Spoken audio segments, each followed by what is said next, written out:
DHCP dan DNS konsep. Sebelumnya kita tahu DHCP itu apa, DNS itu apa. Jadi DHCP itu adalah protokol yang ngasih IP otomatis. Udah sampai situ aja bahasanya. Karena internet itu jalan via IP. Jadi kalau nggak ada IP nggak bisa jalan internet. Jadi gimana supaya nggak usah setting-setting, DHCP bekerja. DNS itu bekerja untuk mengubah domain menjadi IP. Jadi www.domain.id dia komputer mengubah menjadi IP karena komputer bekerja berdasarkan IP. Komputer tidak bekerja berdasarkan kata-kata. DHCP kepanjangan dari Dynamic Host Configuration Protocol adalah protokol yang berbasis arsitektur client server yang dipakai untuk memudahkan pengalokasian alamat IP. Jadi intinya dia memberikan IP otomatis tanpa kita setting apapun di device-nya, di perangkatnya. Karena DHCP merupakan protokol yang menggunakan arsitektur client server, jadi DHCP masih ada client dan servernya, maka ada dua pihak yang terlibat, yaitu DHCP server dan DHCP client, pasti ya.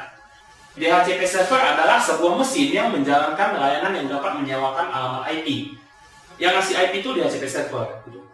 DHCP client itu yang menerima, itu DHCP client PC ataupun apapun itu interface-nya, gadget mungkin ya. DHCP server umumnya memiliki sekumpulan alamat yang diizinkan untuk didistribusikan kepada klien. Jadi di dalam DHCP server itu ada database itu yang IP berapa aja yang bisa dia kasih. Itu dia namanya DHCP pool. Jadi setiap klien akan dikasih satu IP sampai waktunya habis. Apabila pool habis, device yang connect tidak mendapat alokasi IP yang benar. Jadi ingat ya, kalau di sisi klien kita lihat DHCP dapat IP-nya 169.254, 169.254 sekian-sekian, itu DHCP-nya nggak jalan ataupun IP-nya full, IP pool-nya habis. DHCP klien akan mencoba untuk mendapatkan IP dari sebuah DHCP server dalam 4 tahap berikut. Jadi si klien yang meminta ya. Nah, di dalam proses pemberian IP sampai IP tersebut bisa digunakan terdapat 4 langkah. Jadi biasa disingkat DHCP DORA. Discover, Offer, Request, dan ACK. Jadi DORA. Cara kerja DHCP dapat diilustrasikan sebagai ini. Step pertama, klien akan memberikan paket broadcast. Jadi si klien broadcast ke semua device, ke semua network. Dia akan broadcast, dia nanya satu-satu. Ada DHCP nggak? Ada DHCP nggak? Ada DHCP nggak? Gitu. Sampai si server mendengar dan si server memberikan balasan berupa DHCP offer. Dia akan menawarkan, aku punya DHCP, IP ku 192.168.1.2. Kamu mau nggak? Terus sampai step ini offer. Step ketiga, si klien akan mengatakan, oke, 1.2 aku mau, aku pakai ya. Step keempat, DHCP ACK, si server akan memberikan 1.2 berarti kamu punya ya, saya akan update di database saya, seperti itu. Jadi 4 step bertahap sampai si DHCP bisa jalan. Secara teknis dilihat seperti ini, traffic datanya jalan di port 68 dan 67. Jadi kalau mau ngebuat DHCP, buat port 68 dan 67 di protokol UDP. Mungkin ada botol nikotin, nggak mau DHCP, buat aja portnya. Nggak ada port lagi DHCP. Oke, berbeda dengan DHCP, DNS dan DHCP adalah dua hal yang sangat berbeda. Itu untuk berbeda fungsi.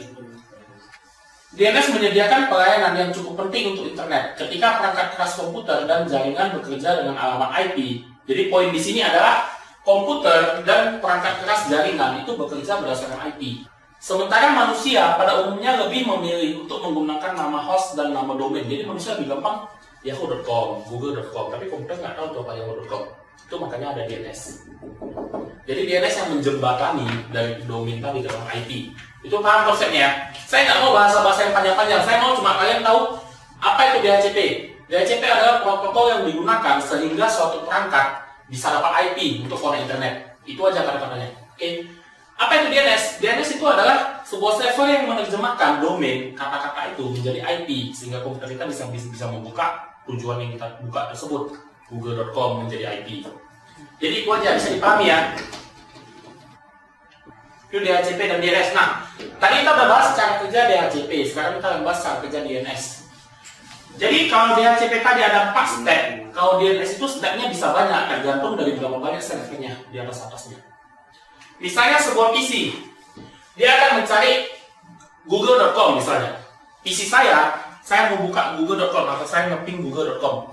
Step pertama adalah PC saya akan nanya ke DNS server yang dipasang primary yang di atas ya, bukan yang secondary. Kan dia nggak random, dia nggak baca paling atas. Dia baca yang paling atas, google.com itu IP-nya berapa gitu. Nah, kalau yang DNS server yang saya pasang itu, dia akan nanya ke server di mana saya bisa dapat google.com, karena kan DNS server saya kan sebuah router, bukan sebuah DNS server. Seperti itu. Nah, sampai di sini adalah DNS server sebuah provider. Dalam case ini 202.162.192.10 itu ada di sini. Root server. Oke. DNS kita itu membahas lagi ke primary DNS di laptop saya. Saya nggak tahu google.com, tapi yang handle.com itu tahu katanya. Dia berikan jawaban berupa delegasi, berupa rujukan seperti itu. Jadi dia kasih tahu, saya nggak tahu, tapi si ini tahu, .com namespace ini tahu gitu, yang mengurusi .com itu tahu seperti itu. Terus di DNS server saya, router saya akan nanya juga ke .com namespace yang direkomendasi dari si root server. Ditanya si .com namespace, jawab, di mana saya bisa menemukan google.com. Jadi dibalas, yang handle DNS yang handle Google itu yang tahu, dia bilang. Dia udah lebih spesifik sampai ke DNS si Google gitu kan, apa-apa mungkin dalam case tertentu. Nah, dia balikkan jawaban ke DNS server saya yang akan nanya ke DNS servernya si google.com. Google.com mana IP-nya? Gitu kan. Dia bahas, ini IP google.com. Sampai ke sini, ini dapat IP-nya, dia turun ke bawah, baru dia ngasih ke Mozilla Firefox saya, browser saya. Setelah dapat IP, komputer saya langsung connect ke google.com, tidak melalui ini lagi, jadi nggak ada gunanya lagi mereka. Mereka cuma gunanya untuk mentranslate domain ke kata-kata ke IP. Itu aja. Intinya ini kita nggak usah tengok, sampai sini aja. Kita kan pasti ada setting primary DNS server, ya kan? Kita ada setting primary DNS server di sini, dia akan minta ke primary DNS server. Primary DNS server kita pasti punya ISP, dia akan minta ke ISP-nya.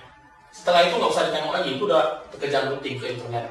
Itu kenapa di sini disimbolkan dengan awam, karena nggak tahu nih kemana-mana aja. Pertanyaan? Ini beberapa istilahnya. Resolver adalah sebuah program. Kalau kita pakai Mozilla, berarti resolvernya itu Mozilla. Recursive itu adalah DNS server yang kita setting di laptop, di operating system. Alternatif yang parentnya punya ISP punya, dan DNS menggunakan TCP dan UDP di port 253. Jadi kalau kita mau ngeblok seorang nggak bisa browsing, bawa aja UDP 53, nggak dapat DNS lagi dia. Jadi DNS server tidak berpengaruh dengan traffic kencang atau lambat.